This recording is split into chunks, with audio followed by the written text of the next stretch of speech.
Films in Focus with David Sterritt is underwritten by The Movie House, your destination for first-run Hollywood and independent movies, and a digital portal to the Met Opera, National Theatre Live, and special events worldwide in Millerton, New York, and on the web, themoviehouse.net. David Sterritt is the editor-in-chief of the Quarterly Review of Film and Video, contributing writer at Cineast, film professor at the Maryland Institute College of Art, Robin Hood Radio's very own critic. He joins us weekly. He appears to have gone to France. The films are Titane, Susanna Endler, and The Many Saints of Newark. What were you doing? Hi, David. How are you? Doing okay, Jill. How you doing this week? I am well, thank you very much. What's the French connection? There really is no particular French connection here, just the three movies that happen to be out right now. Actually, Titane is a French and Belgian production. Belgium has had for a very long time a really adventurous film industry. Susanna Endler, on the other hand, is very much a French movie. And then we finally end up today in Newark, New Jersey with The Many Saints of Newark, which is being marketed as a Sopranos story. But let us get to that in a moment. Let's begin with Titane. Titane, which is our French-Belgian movie, and the title is just French for titanium, the metal, and it arrives on the scene with quite the credential. It won the top prize at the Cannes Film Festival this past spring. Now, I have to say, as somebody who used to go to the Cannes Film Festival every year, year after year, one of the interesting things about that, because you hear about what won this prize and what won that prize, and always especially what won the Palme d'Or, the Golden Palm, the top prize, and it's like big news and all that, and it is. The prize is decided by a jury, and the jury is really quite separate from everybody else at the festival. They're sort of off doing their own thing. And sometimes the movie that ends up winning the top prize from the jury, and sometimes movies that win other prizes from them, like the acting prizes, for example, are just astounding to everybody else who was there at the festival and seeing all the same movies. Because people say, oh, wait a minute, I didn't think that was any good. Nobody I knew thought that was any good. What's going on here? So it's just kind of interesting that the jury, which is composed of very big celebrities from the international cinematic world, is very often sort of operating on its own track. Now, as it happens, Titane has just opened in the United States, and it is, by the way, I should mention that it is directed and co-written by Julia Ducournau, and it is opened here, and it's been getting pretty mixed reviews, I think, for the large part. So it's another one of these cases where people are saying, well, wait a minute, I guess I sort of see what the jury was thinking, but maybe not exactly. So anyway, it's a little bit hard to sometimes parse out why a movie gets the top prize at the Cannes Film Festival, or for that matter, at any film festival. I was for many years on the selection committee at the New York Film Festival at Lincoln Center, and we didn't give any prizes. And I always thought that was an excellent policy to get into the festival itself, as it makes you a winner. But no, Cannes gives prizes, and sometimes the prize seems weird, like the top prize to Titane this year. Anyway, Julia Ducournau, who directed and basically wrote the movie. Her previous film was a movie called Raw, R-A-W, which dealt with cannibalism. And oh my gosh, I guess that Titane doesn't exactly deal with cannibalism, but it's one of these movies that sweats and strains and tries so hard to be subversive and transgressive and outrageous that after a pretty little while, I started to say, oh, enough already. It's just not really that interesting. It's a movie that is full of energy and full of eccentricity and full of all kinds of weirdness and over the topness, but it just never really connected with me. So here is what Titane is about. It begins with a little girl in the car with her father having a terrible automobile accident, and in order to save her life and make her sort of put her back together and keep her on an even keel as she grows up, they put some sort of a titanium implant into her cranium. So that's where the title comes from. She then grows up and she becomes what I guess you could politely call an exotic dancer. And there we see her dancing and bumping and grinding and doing all the kinds of things that exotic dancers do at a pretty upscale exotic dancing place. And then a little bit after that, we find out that she has a very strange relationship with cars. And I'm not going to go into the details of this, but anyway, let's just say she has a very strange interlude with an automobile, which impregnates her. She gets pregnant by a car. Okay, now something else happens too, which is that she kills somebody. She murders somebody. It's a man. It's a man who comes on to her and may be about to rape her. So we can understand that. She pulls this sort of hat pin that she wears in her hair out, and she kills this man. However, she then goes on to have strange relationships with cars, and she goes on to kill plenty more people, and not just in self-defense. She now just seems to be somebody who kills people because she likes to kill people. Okay, so there we have it. We have a woman who has been knocked up by a car and who is a serial killer. Then she decides she's got to hide because, after all, the police are after whoever the serial killer is. So how does she hide herself? She sees a poster about a little boy who went missing quite a long time ago and has now grown up. And the posters who are put up around, they have pictures of what the boy would look like now, trying to help people maybe someday still find this little boy who's been missing for something like 20 years. She disguises herself as the little boy, which means disguising herself now as a man. And she infiltrates herself into the household of the disappeared little boy, where the husband and wife, who are kind of a middle-aged couple, have themselves a sort of a challenging relationship. So as you can tell from my little synopsis here, there's a lot going on in this movie.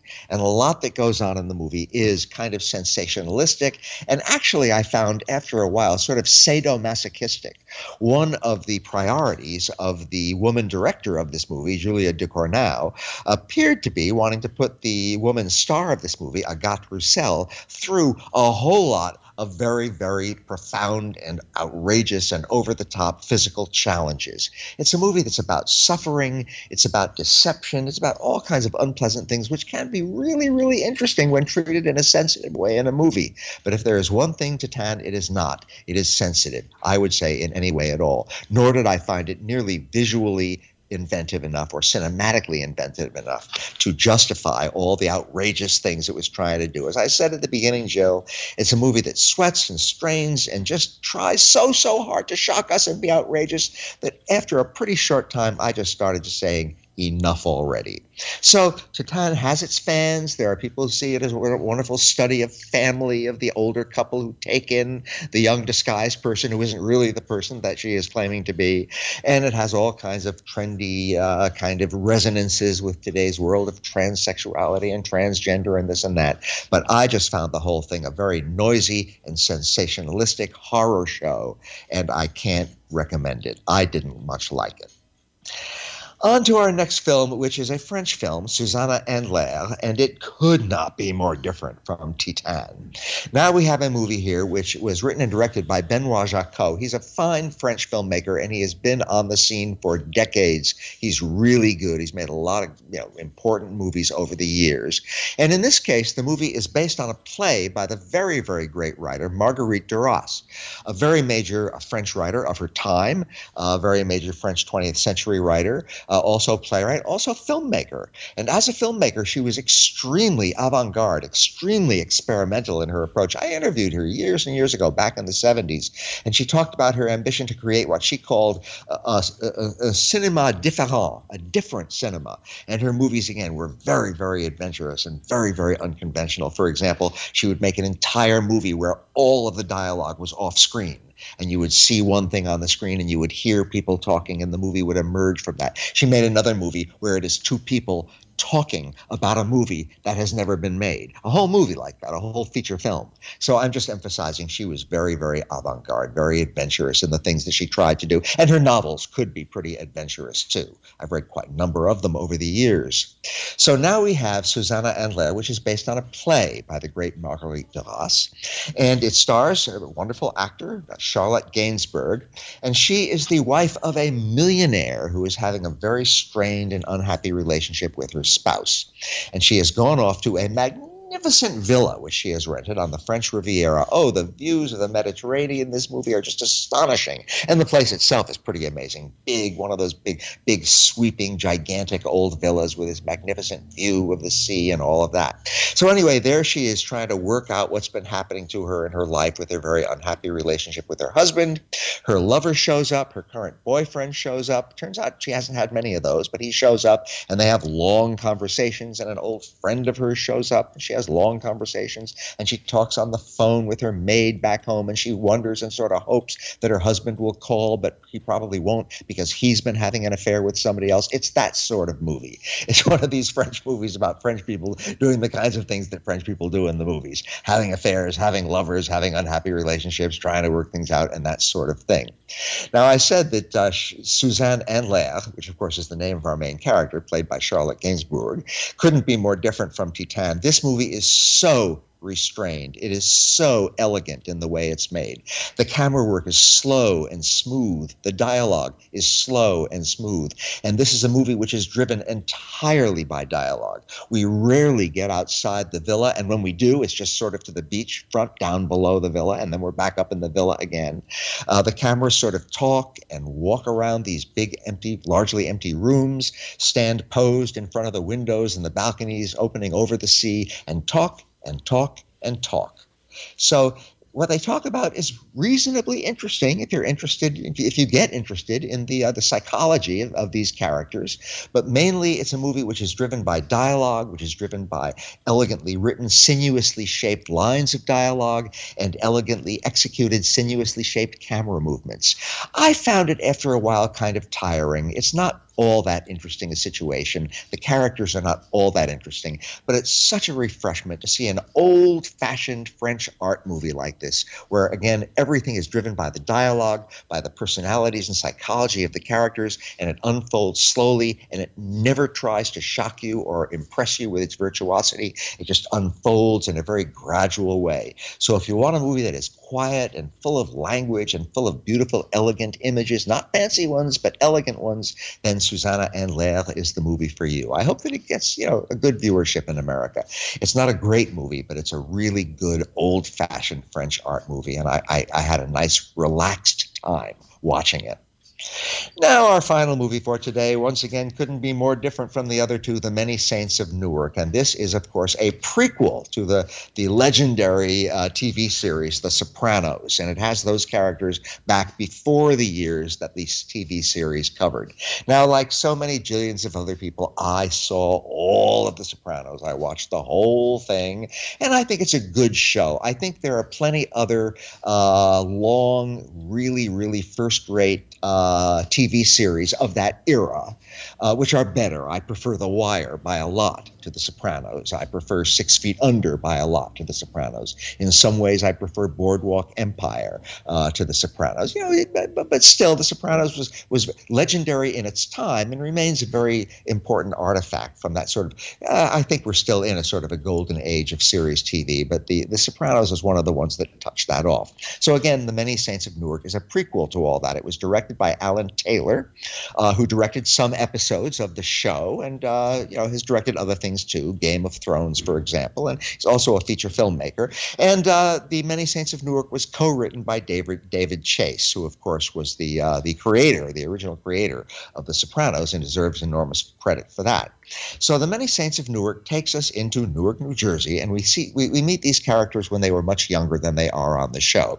Of course, we do meet Tony Soprano. He's a child in the first part of this new movie, and he's a very minor character in the first part of the movie. He becomes sort of a supporting character, a secondary character in the second half of the movie, played, interestingly, by Michael Gandolfini, who is the son of James Gandolfini, now the late James Gandolfini, who, of course, played Tony Soprano in the series. So it's quite fascinating to see the son of Michael Gandolfini playing the young teenage Tony Soprano. And he, by the way, is very, very good, kind of an unconventional-looking actor, and I think he does a very, very nice job of it. I never really took to James Gandolfini in the original series. He was fine for what he did, but I never took to him. And in ways, I find Michael Gandolfini kind of a more interesting actor. Also, really importantly, we have Alessandro Navola in what is really the main character of the movie, Dicky Moltisanti, who is a sort of a mentor to the young Tony after a while. Other people are in the movie. Michael Imperioli from the series shows up in it in a smaller role here. Various other people. Really importantly, we have Ray Liotta, who's a wonderful, wonderful, wonderful actor playing a dual role. And I was very glad because when one of his characters gets knocked off, he shows up back in the movie again as the other character that he plays. And I'm always happy to see him. He's a really interesting actor. Speaking of Ray Liotta, I still associate him more than in any other movie with Martin Scorsese's great movie in which he played such a crucially important part, Goodfellas. And in many ways, The Many Saints of Newark reminded me as a less excellent Goodfellas. It has the same pop music on the soundtrack. It has the same Ray Liotta all over the place. It has a character named Paulie. It has a lot of things in common with Goodfellas, and I think Goodfellas is a much, much better movie. That said, I really like The Many Saints of Newark. In most ways, I think it's as good as the series. Again, I found the series, The Sopranos, a little overrated. And so I find The Many Saints of Newark just as good as the original series. And hey, it's less than 2 hours long. So for the price of a feature film and the time investment of a feature film, you can see The Many Saints of Newark, relive your fascination with The Sopranos, and I think have a pretty good time at the movies. So that's my pretty darn diversified story this week, Jill. Diversity is everything. Thank you very much, David Sterritt. Films in Focus, the films Titane, Susanna Endler, and The Many Saints of Newark.